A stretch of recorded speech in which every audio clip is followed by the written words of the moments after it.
रहमतुल्लाहि व बरकातुहू। अल्हम्दुलिल्लाह अल्हम्दुलिल्लाहिल्लज़ी ज़य्यना नबिय्यिना बिहबीबिहिल मुस्तफ़ा व मन्ना अलल मुमिनीना बिनबिय्यिहिल मुज्तबा वस्सलातु वस्सलामु अला सय्यिदिना मुहम्मदिन खैरिल वरा व अला आलिहि व अस्हाबिहि नुजबा इला यौमिल जज़ा। अम्मा बअद फ़अऊज़ु बिल्लाहि मिनश शैतानिर रजीम। बिस्मिल्लाहिर रहमानिर रहीम। इन्नद्दीना इंदल्लाहिल इस्लाम। सदक़ल्लाहुल अज़ीम व सदक़ रसूलुहुन नबियुल करीम। एक बार सारे लोग मिलकर अदब और एहतराम के साथ आक़ाए दो जहां फ़ख्र रसूलां सय्यदे इंसो जहां सय्याह ला मकान ख़ातिमे पैगम्बरां शफ़ीए आसियां जनाब मुहम्मदुर रसूलुल्लाह सल्लल्लाहु अलैहि वसल्लम की बारगाह में कसपनाह में नज़राने दरूद पेश करने की सआदत हासिल करें। पढ़ें अल्लाहुम्मा सल्लि अला सय्यदना व मौलाना मुहम्मदिन मअदनिल जूद वल करम व आलिहि व बारिक व सल्लिम सलातन व सलामन अलैका या रसूलल्लाह। सारे लोगों ने दरूद शरीफ मिल के आपने पढ़ा नहीं, जबकि हदीस में आया है कि मन असरत अलैहि हाजतुन फल युक्सिर बिस्सलात अलैया फ़इन्नहा तकशिफुल हुमूम वल गुमूम वल कुरूब व तुकस्सिरुल अर्ज़ाक़ व तक़ज़िल हवाइज। हदीस में आया है कि जिस पर हाजतें तंग हो जाए, मुसीबत में जो पड़ जाए, तो उसे चाहिए कि मुझ पर कसरत से दुरूद पढ़ा करे। सुभान अल्लाह। हुजूर ने फरमाया है उसे चाहिए कि मुझ पर कसरत से दुरूद पढ़ा करे। हाथ में माइक लेने की हिकमत यह होती है, जैसे इधर मुंह किया, इधर मुंह कर लिया, इधर मुंह किया तो आवाज साफ पहुंचती, आवाज कटती नहीं। जैसे हलीम भाई यहाँ माइक लेके इधर कर, आवाज खत्म हो गई। तो बस यही हिकमत है, वरना तकलीफ तो होती है 2, 2.5, 3 घंटे हाथ में लेने के बाद। मगर अल्हम्दुलिल्लाह मुझको इसका एहसास नहीं हो रहा है। पहले भी साल भर से मैं बोल रहा हूँ इस पर, पहले तो ऐसे ही स्टैंड माइक से बोलता था, अभी साल भर से मैं इस तरह से बोल रहा हूँ तो उसका कोई एहसास नहीं होता है। 2.5, 3 घंटे बोल लेता हूँ। हाँ, देखने वालों को लगता है कि इनके हाथ में दर्द होता होगा, तो देखने वालों को लगता है, वरना मुझको फील नहीं होता है। चूंकि यह हाथ माइक पे लगा हुआ है कि उस माइक से झूठ नहीं बोला जा रहा है, सच बोला जा रहा है। क्या बात, बहुत अच्छे। सुभान अल्लाह, सुभान अल्लाह। गलत नहीं बल्कि हक बोला जा रहा है। कुरान और हदीस की बात बताई जा रही है। इसलिए 3 घंटे हाथ में माइक पकड़ने के बाद भी कुछ भी एहसास नहीं होता है। अल्हम्दुलिल्लाह। तो सरकार ने क्या फरमाया कि जिस पर मुसीबतें आ जाए, जिंदगी तंग हो जाए, वो मुझ पर कसरत से दुरूद भेजे। क्यों?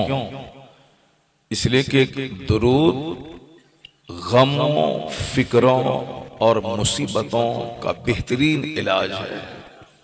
फ़इन्नहा तकशिफुल गुमूम वल हुमूम वल कुरूब। अल्लाह के रसूल फरमाते हैं कि बेशक दुरूद पाक पढ़ना गमों, मुसीबतों को दूर कर देता है। वह तुकस्सिरुल अर्ज़ाक़, और रोजी में इजाफा हो जाता है, रोजियां बढ़ जाती हैं। आका फरमाते हैं वह तक़ज़िल हवाइज, जो भी जायज और नेक हाजतें हों वो सारी हाजतें पूरी हो जाती हैं। दुरूद पाक इस कदर मुसीबतों का इलाज है, अल्लाह तक पहुंचने का सबसे आसान रास्ता है। इबादतों की लज्जतों के हासिल करने के लिए दुरूद पाक का विर्द एक तिर्याक का दर्जा रखता है। बीमारियों का शानदार इलाज है दुरूद पाक। अपने सीने के जंग को साफ करने का एक जबरदस्त तरीका है दुरूद पाक। विलायत की मंजिलों को तय करने का एक शानदार वजीफा है दुरूद पाक।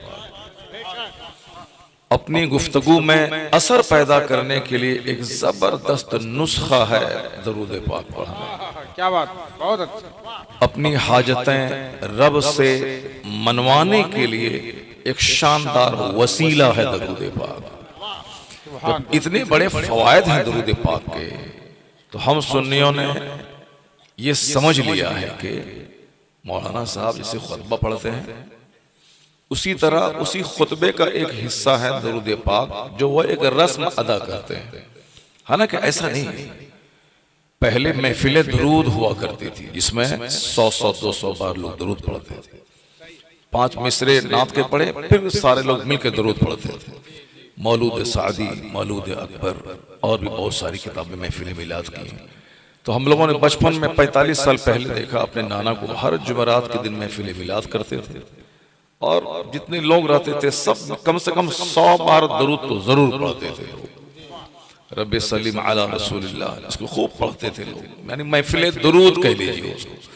तो अभी दरूद पाक को लोगों ने एक रस्म समझ लिया है कि मौलाना साहब ही पढ़ेंगे। ऐसा नहीं है, एक बार दरूद पढ़ने से 10 नेकी मिलती है, 10 गुनाह माफ होते हैं, 10 दर्जे बुलंद होते हैं। तो मैं चाहूंगा कि सारे लोग मिलकर मोहब्बत से, कोई खामोश न रहे, इबादत समझकर, अल्लाह के हुक्म की तामील समझकर सारे लोग मिलकर दरूद पाक पढ़ें, बुलंद आवाज से पढ़ें। अल्लाहुम्मा सल्ली अला सय्यदना व मौलाना मुहम्मदिन मअदनिल जुद वल करम व आलिहि व बारिक वसल्लम सलातो व सलाम अलैका या रसूलल्लाह सल्लल्लाहु तआला अलैहि वसल्लम। अगर हमारे भाइयों को शदीद हाजत हो तो वो अगर जाते हैं तो कोई शिकायत नहीं है, लेकिन अगर खिताबत से बेरगबती की वजह से अगर जा रहे हैं तो शिकायत है। शिकायत है कि आपने दिलकश भाई, हबीब भाई, ये तमाम फैजी ब्रादरान से जबरदस्त नाते आपने समाअत की, लेकिन आपने उकताहट का मुजाहरा करके महफिल से आप भागे नहीं।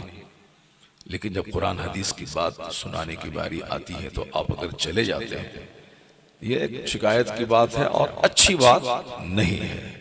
अल्लाह तबारक व तआला दीनी मजलिसों की कद्र करने की तौफीक अता फरमाए। तो आज मैं गुफ्तगू का आगाज करता हूं एक मजमूई गुफ्तगू से, चूंकि सबसे पहली बात तो है कि तकरीर होती क्यों है, जलसा जुलूस क्यों मुनक़िद होते हैं, उसके ताल्लुक से कुरान शरीफ की एक आयत में आया है कि कुंतुम खैर उम्मतिन उखरिजत लिन्नास तअमुरून बिल मारूफ व तनहौन अनिल मुनकर। You are the best community, यानी एक कौम मुस्लिम तुम बेहतरीन गिरोह हो, तुम बेहतरीन जमाअत हो। इस दुनिया में मखलूक तो बेशुमार है, लेकिन सबसे सुपीरियर मखलूक ये इंसान है, सबसे सुपीरियर।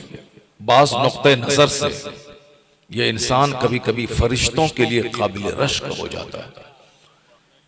जिसके अंदर गुनाह की ख्वाहिश नहीं हो, वो अगर गुनाहों से बच रहा है, ये कमाल नहीं है। कमाल है कि गुनाहों की ख्वाहिश दिल में है, उसके बावजूद बंदा सब्र का पत्थर रख के गुनाहों से बच रहा है। ये कमाल की बात, अच्छी बात है। सुभान अल्लाह, सुभान अल्लाह। फरिश्ते नूरी मखलूक हैं, वह नूर से पैदा हुए हैं। फरिश्ते खाते नहीं हैं, फरिश्तों में शहवत नहीं है, औरतों की चाहत भी नहीं है, क्योंकि वह नूरी मखलूक है। अब अगर फरिश्ते करोड़ों साल से हालत सजदा में, हालत क़याम में अगर हैं तो बहुत बड़ी बात है। लेकिन अगर वो गुनाहों से बचते हैं तो इस एंगल से देखा जाए तो चूंकि गुनाहों की ख्वाहिश वहां नहीं है, इसलिए अगर गुनाहों से बचा जा रहा है तो इंसान की नेकी के मुकाबले में बहुत बड़ी बात नहीं है। चूंकि इंसान के सीने में खाने पीने की ख्वाहिश है, इंसान को औरतों की चाहत है, इंसान को कपड़े की चाहत है, इंसान को मकान की चाहत है। लेकिन इस चाहतों की मौजूदगी में अगर ये इंसान सिंपल रहता है, ख्वाहिशात पे कंट्रोल करके रखता है, अपने गुस्से पर कंट्रोल करके रखता है और फिर अपनी निगाहों को कंट्रोल में रखता है, अपनी शर्मगाह को कंट्रोल में रखता है, तो फिर इंसान का यह अमल फरिश्तों के लिए काबिल रश्क हो जाता है।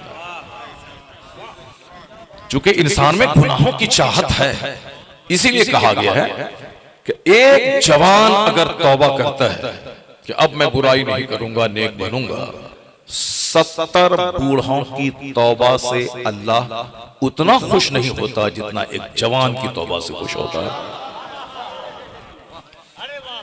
इसलिए खुश होता है क्योंकि बूढ़े की ख्वाहिशात अब मिट चुकी है, उनके हाथ और पांव में राशा तारी है, उनकी रीढ़ की हड्डी टेढ़ी हो चुकी है, कमर उनकी साहब झुक चुकी है, उनके आज़ा जवाब दे चुके हैं, उनकी ख्वाहिशात मर चुकी हैं। वह तौबा ना करे तो क्या करे, वो मस्जिद ना जाए तो क्या करे।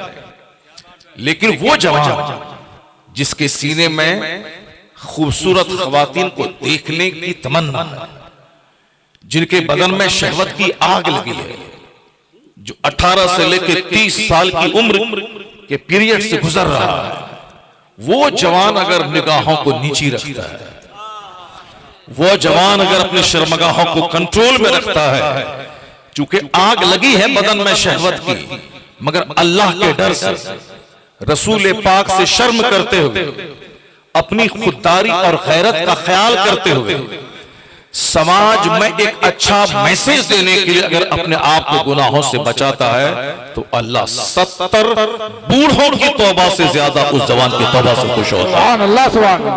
बहुत अच्छे, बहुत खूब। इसलिए कमाल है इस इंसान का, जो इंसान ख्वाहिशात के जंगल में रहने के बावजूद वो तहज्जुद गुजार हो जाए, वो अल्लाह वाला हो जाए, उनकी निगाहें बची रहे। इसलिए बुखारी शरीफ के एक हदीस में आया है, मैं तमहीदी तौर पर कुछ बातें करता हूं, उसके बाद फिर मैं तकरीर पे आता हूं और मैं जरा मौजूदा वक्त के इस्लाम दुश्मनों की खबर में लेता हूं। मगर पहले मेरी तमहीद मुकम्मल हो जाए कि मैं बोलना क्या चाहता हूं, मैं तकरीर में बोलूंगा क्या, उसी का आगाज मैंने किया है, उसको आप तवज्जो से सुनेंगे। एक बार जरा सारे लोग मिलकर पढ़ लें एक बार कलमा शरीफ, ला इलाहा इल्लल्लाह मुहम्मदुर रसूलुल्लाह सल्लल्लाहु अलैहि वसल्लम, और एक बार बड़ा बुलंद आवाज से अस्सलातु वस्सलामु अलैका या रसूलल्लाह। तमहीद मेरी थोड़ी सी मुकम्मल हो जाए, उसको मैं मुकम्मल करने के लिए मैं हदीस पाक पढ़ लेता हूं। आका अलैहिस्सलाम फरमाते हैं कि सबअतुन युज़िल्लुहुमुल्लाहु फी ज़िल्ली यौम ला ज़िल्ला इल्ला ज़िल्लु। बुखारी शरीफ की हदीस में आया कि क़यामत का दिन होगा जिस दिन कोई साया नहीं होगा, ये दुनिया फना हो जाएगी, कोई दरख्त नहीं रहेगा, कोई मकान नहीं रहेगा, कोई पहाड़ नहीं रहेगा, क्योंकि जमीन बिल्कुल परपट मैदान हो जाएगी। पहाड़ों को अल्लाह रब्बुल इज्जत खत्म कर देगा, ये पहाड़ रूई के गाले की तरह उड़ेंगे। वैज्ञानिक कहते हैं कि कयामत के दिन पर विश्वास तो नहीं है, अलबत्ता ये है कि अगर दुनिया का सिस्टम में थोड़ी सी भी गड़बड़ी हुई तो दुनिया का विनाश हो जाएगा। जैसे सूरज के चलने का रास्ता, चांद के उगने का रास्ता, सूरज रोजाना पूरब से उगता है, जाड़े का मौसम अभी आ गया, अब सूरज इस तरफ से उगेगा, अभी पश्चिम इधर है, सूरज इस तरफ से उगेगा, और फिर गर्मी के मौसम में सूरज ज्यादा हिमालय के करीब रहता है। एक जगह से सूरज उगता नहीं है, 365 दिन सूरज अलग अलग जगहों से तुलू होता है।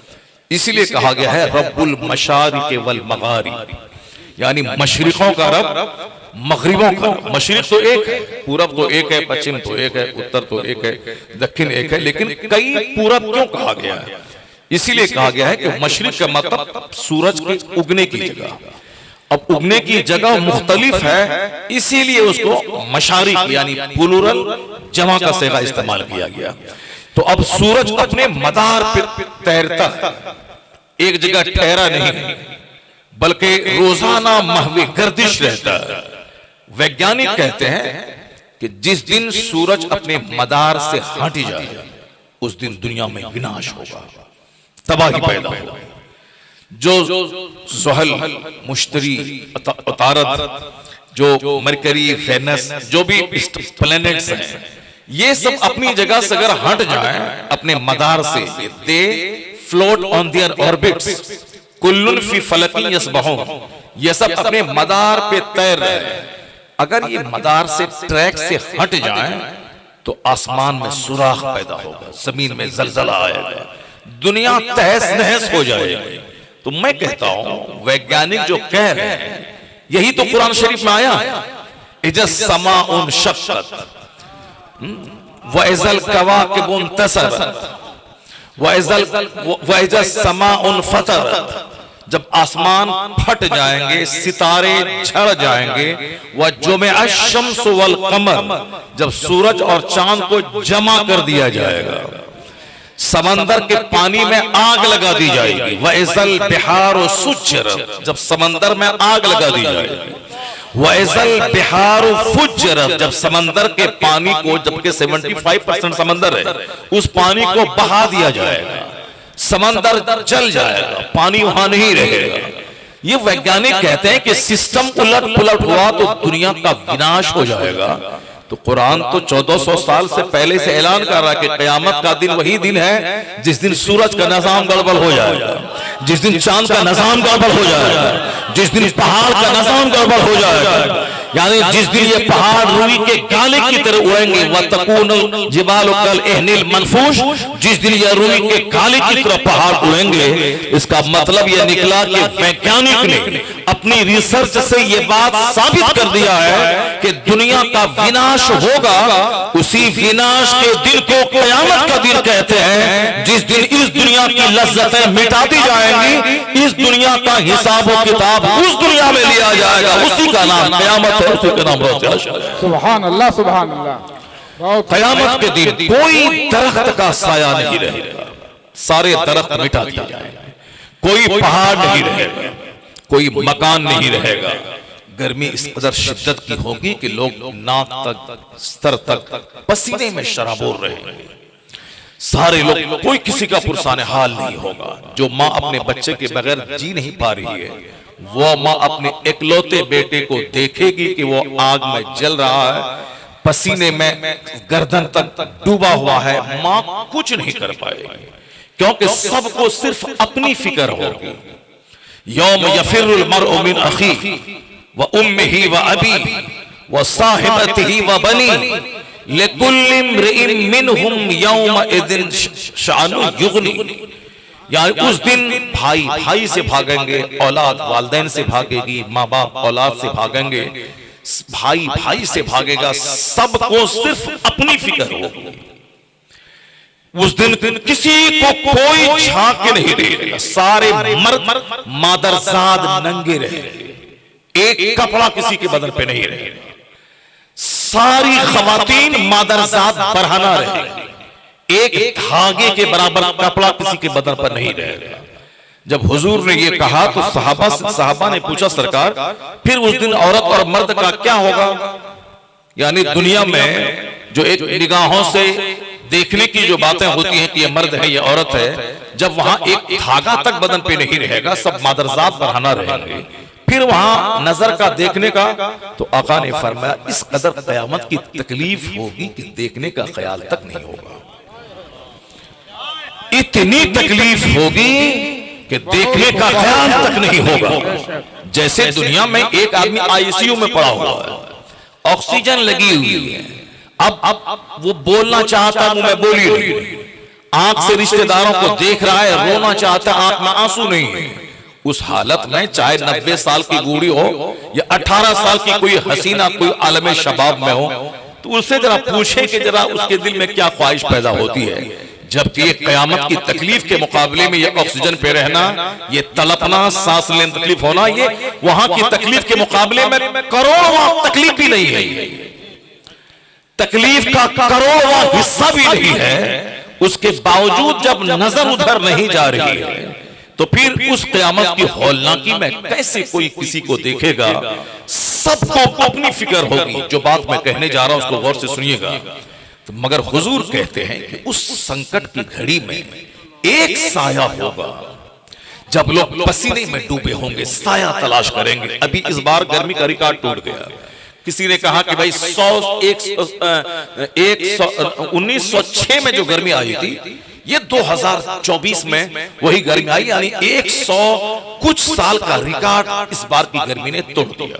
हम लोग चूंकि 54 साल हमारी उम्र हो रही है, 54 साल 4 साल को माइनस कर दें, उसके बाद से बातें याद है। लेकिन गर्मी पहले भी बहुत होती थी। अब वो साइंस वाले किस पैमाने पे नापते हैं, क्या करते हैं, अलबत्ता गर्मी बहुत थी इस बार भी। रिकॉर्ड टूटे न टूटे वो जाने, साइंसदान जाने, लेकिन गर्मी बहुत थी। और अभी भी दिन की जो उमस वाली गर्मी है वो गर्मी कम नहीं हुई है। रात में थोड़ी सी सर्दी आई है, खुनकी आई है, मौसम थोड़ा कूल हुआ है, लेकिन दिन में उसी तरह की उमस आज भी है। ये बहुत खतरनाक संकेत है कि अब के टेम्परेचर बढ़ रहा है और उसके बाद गर्मी बढ़ रही है। दुनिया आने वाले कुछ दिन के बाद रहने के काबिल नहीं रह जाएगी।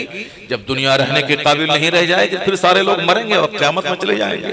साइंसदान ही कह रहे हैं कोई साया नहीं होगा। अभी जब गर्मी होती तो लोग दौड़ के शेड में जाते हैं, गर्मी होती है लोग दौड़ के साथ पंखा के पास जाते हैं, पंखा ढूंढते हैं, दरख्त का साया तलाश करते हैं। तो हुजूर ने कहा उस दिन कोई साया नहीं होगा, सिर्फ एक साया होगा, वो अल्लाह के अर्श का साया होगा। यौम ला जिल्ला इल्ला जिल्लु, कोई साया ना होगा सिवाय अल्लाह के अर्श के साये के, कोई साया ना। वो अर्श जो सातवां आसमान के ऊपर है, उस अर्श पे अर्श का साया होगा। अब हुजूर फरमाते हैं कि 7 खुशनसीब लोग ऐसे हैं जो उस अर्श के साये में रहेंगे। 7 खुशनसीब ऐसे होंगे जिनको क़यामत के दिन अल्लाह के अर्श का साया नसीब होगा। हर मुसलमान को सोचना चाहिए कि वो 7 खुशनसीब कौन होंगे उस खतरनाक गर्मी में। वहां ये 12 घंटे का दिन नहीं होगा, वहां का एक दिन दुनियावी काउंटिंग के हिसाब से 50,000 साल के बराबर होगा। वह मिकदार हो 50,000 साल, 50,000 साल, 50 50 अल्फ मने हजार, सना मने साल, यानी 50,000 साल, 50,000 ईयर।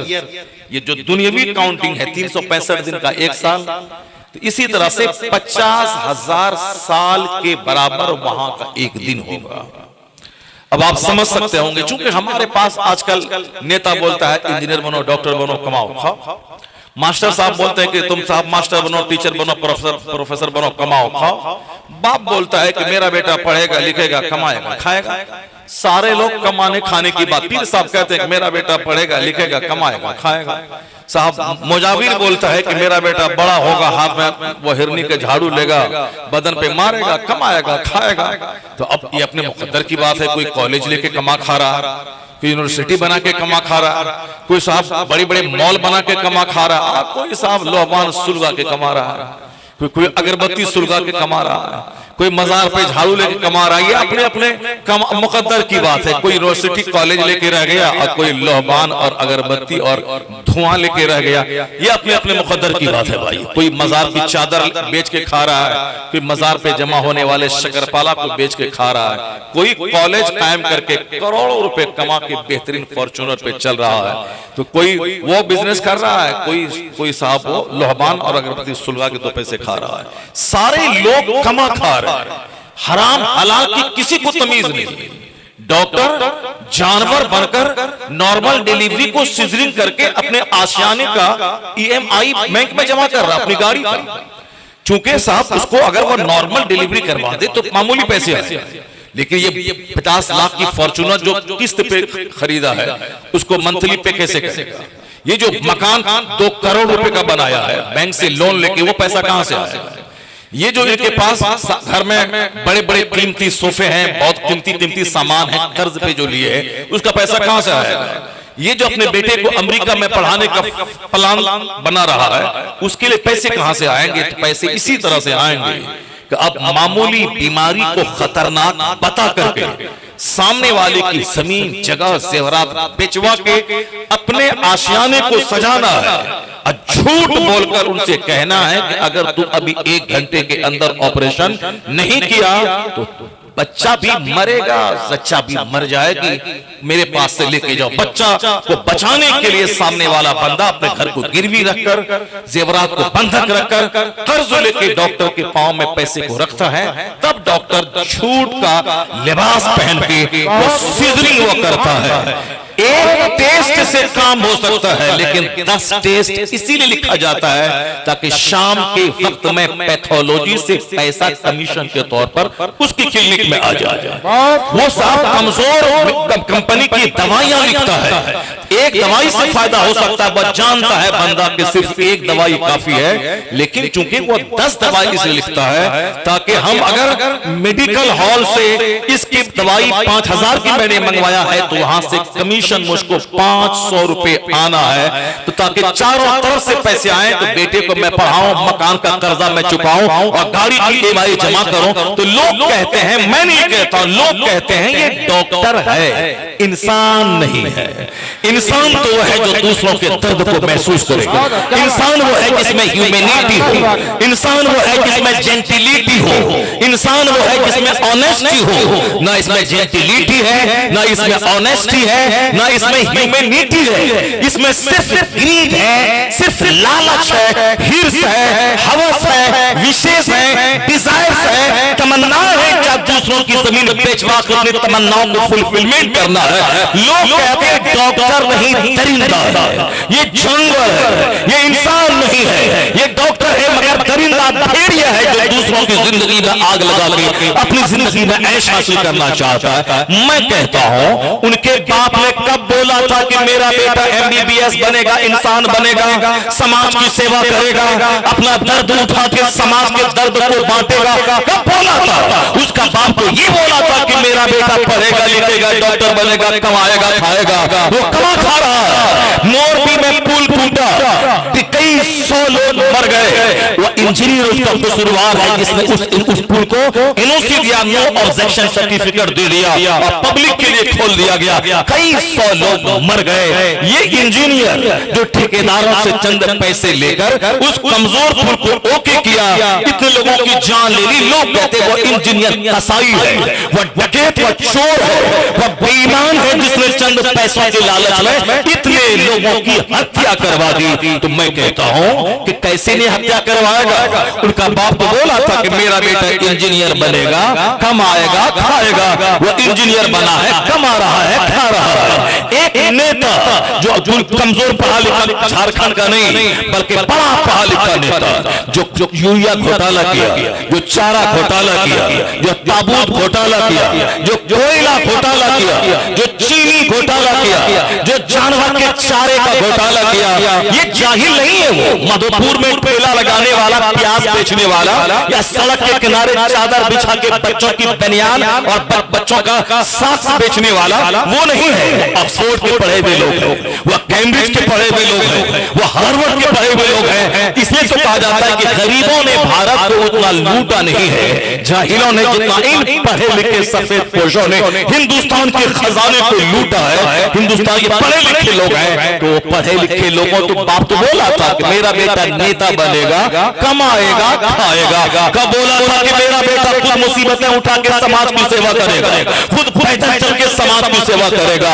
जब पढ़ने का मकसद हो कमाना खाना, तो समाज में पढ़े लिखे जानवरों की तादाद में इजाफा होगा। ये कलकत्ता के आरजी मेडिकल कॉलेज का प्रिंसिपल, मेडिकल कॉलेज का प्रिंसिपल एक अपने चेले के साथ एक एमबीबीएस डॉक्टर जो एमबीबीएस कर चुकी है, एमडी कर रही है, हाई क्लास की डिग्री हासिल कर रही है, तो एक प्रिंसिपल अपनी ही कॉलेज की एक पढ़ी लिखी डॉक्टर के साथ अगर बलात्कार करके सारी दुनिया में हिंदुस्तान की नाक को कटवा सकता है, तो अब भी लोग बोलेगा कि डॉक्टर बनो और साथ इंजीनियर बनो, और डॉक्टर बनो इंजीनियर बनो, डॉक्टर बनो इंजीनियर बनो। पता ये चला इस्लाम के नजरिए से हटकर जो इल्म हासिल करेगा वह इल्म तबाही लाएगा, वह इल्म बर्बादी लाएगा।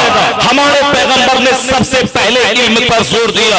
हमारे पैगंबर ने कहा है कि उतलबुल इल्म मिनल महद इलल लहद, obtain knowledge from the cradle to the grave, मां की गोद से लेकर कब्र की गोद तक पढ़ो। सबसे पहले मेरे पैगंबर ने कहा अलैकुम बिल इल्म फाइनल इल्म कुव्वतुन फाइनल इल्म नूर, इल्म हासिल करो, इल्म रोशनी का नाम है, इल्म ताकत का नाम है, इल्म साथी का नाम है, इल्म जीनत का नाम है। Knowledge is power, knowledge is light, knowledge is ornament, knowledge is arm, knowledge is best company. सबसे पहले मेरे पैगंबर ने कहा इल्म रोशनी है, इल्म ताकतवर बना देता है, इल्म कमजोरों को बलवान बना देता है, इल्म हासिल करो। मगर हुजूर ने ये नहीं कहा था कि वह इल्म जो सिर्फ दो रोटी दिलाए, नहीं, सरकार ने कहा था अल्लाहुम्मा इन्नी अस्अलुका इल्मन नाफिआ, ए अल्लाह मैं तुझसे इल्म नाफिआ का सवाल करता हूं, वह इल्म जो प्रॉफिटेबल हो, वह इल्म जो हमें राइट एंड रॉन्ग का फर्क बता दे, वह इल्म हमें जो हक और बातिल का फर्क सिखा दे, वह इल्म जो हमें हराम और हलाल की तमीज बता दे, वह इल्म जो हमें हैवानियत और इंसानियत में फर्क करने की सलाहियत अता कर दे, वह इल्म जो हमें लीगल और इलीगल में डिफरेंशिएट करने की कैपेसिटी अता कर दे, वह इल्म जो हमें इंसान बना दे, जन्नती बना दे। इसलिए मुस्तफा ने कहा अस्अलुका इल्मन नाफि, अल्लाह इल्म नाफि का सवाल करता हूं। और हुजूर ने फिर आगे एक दुआ की अल्लाहुम्मा इन्नी अऊज़ु बिका मिन इल्मिन ला यनफा, ए अल्लाह मैं उस इल्म से तेरी पनाह चाहता हूं जो इल्म हमें नफा न दे। पता चला इल्म दो प्रकार के हो गए, एक प्रॉफिटेबल एक नॉन प्रॉफिटेबल। जो इल्म आदमी को इंसान बना दे वह प्रॉफिटेबल इल्म है, और जो इल्म आदमी को पैसे की जुस्तजू में जानवर और कुत्ता बना दे वह इल्म नॉन प्रॉफिटेबल है। तो इस्लाम प्रॉफिटेबल इल्म की वकालत करता है। तो आज जिन लोगों ने सिर्फ खाने कमाने से इल्म को जोड़ दिया, वह डॉक्टर की सूरत में भेड़िया, इंजीनियर की सूरत में चोर, प्रिंसिपल की सूरत में रेपिस्ट और मास्टर की सूरत में स्कूल की ईट, बच्चों का पोशाक, बच्चों के इंडियन के चावल खाने वाला भेड़िया बन गया। इसलिए दुनिया में तकबीर, नारे रिसालत, उलमाए अहले सुन्नत, मसलके आला हज़रत। और जब पढ़े लिखों की सूरत में जब जानवरों की तादाद में इजाफा हुआ तो अमेरिका के दानिश्वर आज कह रहे हैं, क्या कह रहे हैं कि मॉरल एजुकेशन बच्चों को दीजिए, नैतिक शिक्षा बच्चों को दीजिए, मकसद हयात बच्चों को बताइए कि पैदा क्यों हुए हैं। आदमी वही है जो दूसरों के नफा बख्श हो। The best of you is one who is profitable for others. America के दानिश्वर आज कह रहे हैं। हिंदुस्तान के हमारे प्रधानमंत्री जी आज 10 साल से चिल्ला रहे हैं कि पढ़ने का मतलब सिर्फ नौकरी मत बनाई, पढ़ने का मतलब अब एक अच्छा सिविलाइज्ड इंसान बनिए। कहा था आज से कुछ दिन पहले कि आप पकौड़ा बेचिए मगर बैंक को मत लूटिए, रेल की पटरी मत उखाड़िए। पढ़ने का मतलब ये नहीं कि नौकरी मिल जाए, पढ़ने का मतलब है आप अच्छा इंसान बन जाए। तो आज जिन लोगों ने नैतिक शिक्षा की वकालत की है, तबाही का तमाशा देखने के बाद जो जो मॉरल शिक्षा का ख्याल आया है, आदमियत का, शराफत का, अखलाक का, इंसानियत का, ये पैगाम मुस्तफा ने 1400 साल पहले अता फरमाया है। इसलिए जो भी नैतिक शिक्षा की बात क़यामत तक करेगा मुंह उसका होगा ये नारा मुस्तफा का।